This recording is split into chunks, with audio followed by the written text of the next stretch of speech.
Hi, I'm Matt Weber with Roar Internet Marketing, and this is Roar TV, 60 seconds to a better business website. Today's topic is about conversions.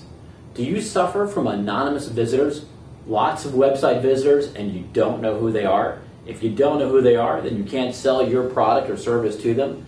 The key is to redesign your website around conversions, and conversions come in many forms. A conversion could be when a website visitor fills out a form and becomes a lead, or a website conversion could be they actually transact a sale on your website, or a conversion could be when they download a specific document from your website and they give up some identifying information to do that.